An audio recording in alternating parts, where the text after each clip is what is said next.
Lucifer savait que s'il devait jamais partager le pouvoir et le statut de Dieu, il aurait besoin d'appui. Donc il est allé travailler. Il a commencé de façon détournée à circuler parmi les autres anges, plantant des graines de doute et de mécontentement quant à la direction de Dieu. En même temps, il mettrait subtilement en évidence ses propres vertus. Il a insinué que Dieu abusait de son pouvoir divin et sa loi limitait la vraie liberté et le bonheur de ses créatures. Avec son raisonnement intelligent et ses pouvoirs incomparables d'influence, Lucifer a réussi à convaincre un grand nombre d'anges pour le rejoindre dans sa révolte. Peut-être vous vous demandez, comment pourraient tant d'anges intelligents être dupés en suivant ce trompeur? Bien, gardez à l'esprit jusqu'à ce point qu'aucun ange n'avait jamais entendu un mensonge. Et à ce stade précoce de la rébellion, les anges n'ont pas réalisé à quel point Lucifer serait obsédé à acquérir la position de Dieu. Ils n'ont pas su qu'il daignerait par la suite à torturer et assassiner le propre Fils de Dieu sur la croix, dans une tentative pour s'emparer de son trône. Étrangement, Lucifer a pensé qu'il pourrait dissimuler sa véritable attention à Dieu. Malheur à ceux qui cachent leurs desseins pour les dérober à l'Éternel, qui font leurs œuvres dans les ténèbres et qui disent « Qui nous voit et qui nous connaît ?» Ne pensez pas pour un instant que la rébellion de Lucifer eût surpris Dieu ou l'eût frappé d'ignorance. Le Seigneur connaît toutes choses, y compris les pensées de ses créatures. Il a compris exactement ce qui se passait dans l'esprit de Lucifer. Et dans l'amour de la miséricorde, Dieu a mis en garde l'ange entêté de son danger. Mais enfin, la fierté et l'amour-propre ne permettaient pas à Lucifer de se repentir. Ainsi, il a choisi la rébellion ouverte contre Dieu, plutôt que l'humble obéissance. Certains se sont demandé, signifie-t-il que Dieu a créé un ange défectueux? Non, mais il a en effet créé un Lucifer avec la liberté de choix. Vous voyez, la liberté de choix est une chose merveilleuse, mais il porte avec cela un risque incroyable, y compris le risque de rébellion et la possibilité que l'amour de Dieu pourrait être rejeté.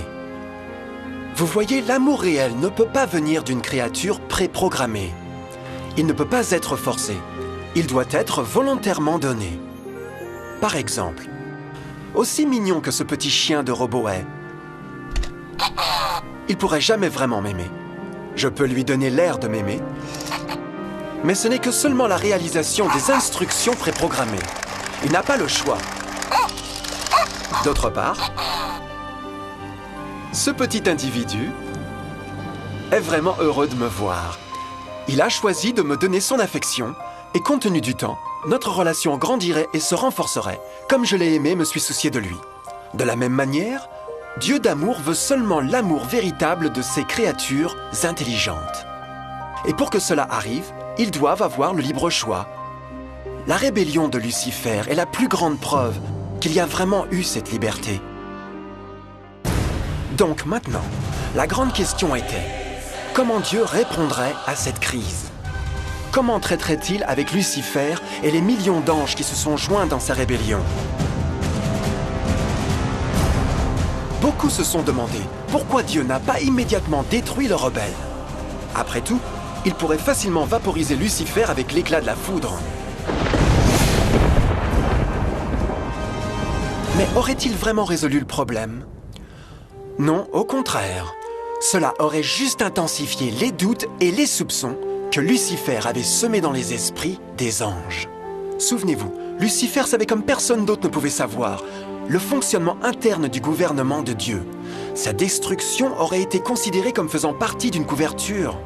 Et la crainte de représailles, plutôt que l'amour, serait devenue la raison motivante de servir Dieu.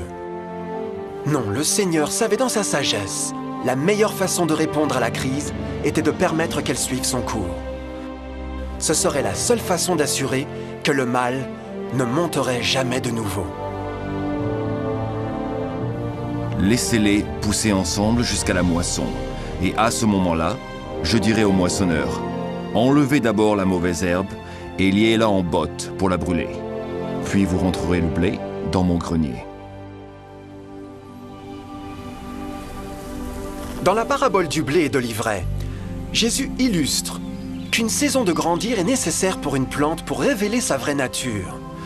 Dans sa compréhension infinie, Dieu savait que donner le temps au personnage réel de Lucifer serait de l'exposer, et les fruits amers de sa rébellion deviendraient évidents à tous. Jusqu'à présent, les citoyens de l'univers étaient peu familiers avec le péché et où il pouvait mener, mais cela changerait quand ils sont venus pour voir par eux-mêmes son épouvantable nature autodestructive. À la fin, la sagesse et l'amour du gouvernement de Dieu seraient maintenus pour toujours, et l'univers serait en sûreté.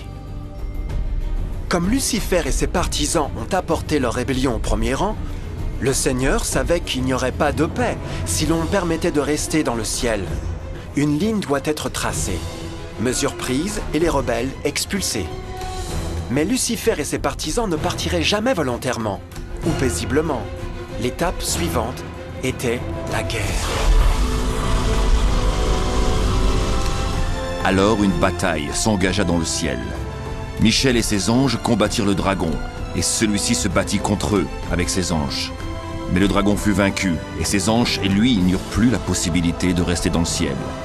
L'énorme dragon fut jeté dehors. C'est lui le serpent ancien appelé le diable ou Satan, qui trompe le monde entier. Il fut jeté sur la terre, et ses anges furent jetés avec lui.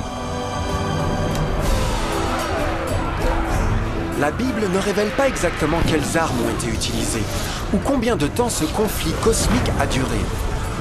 Mais c'était une guerre comme aucun œil mortel n'a jamais vue. L'Apocalypse 12:4 nous dit qu'en fin de compte, Lucifer et un tiers des anges de Dieu ont été physiquement expulsés du ciel.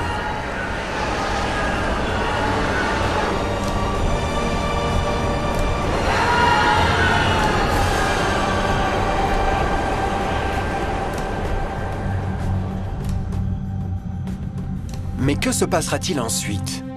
Lucifer avait maintenant des milliers d'anges de son côté, mais il avait besoin d'une plateforme d'action pour continuer sa révolte.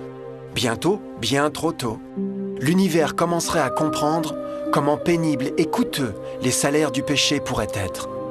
Car la guerre n'était pas finie, elle venait de commencer. Lucifer, le porteur de lumière, était maintenant devenu Satan, l'adversaire.